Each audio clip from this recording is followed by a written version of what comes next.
What's the meaning of blackly?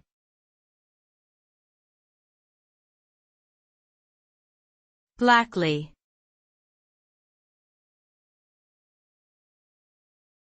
Blackly.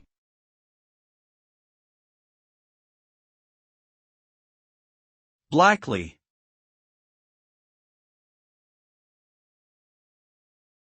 Blackly.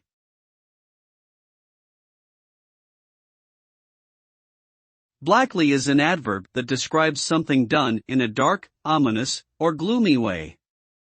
It can be used to describe the tone or mood of a piece of writing, or to characterize a particular character's behavior or actions.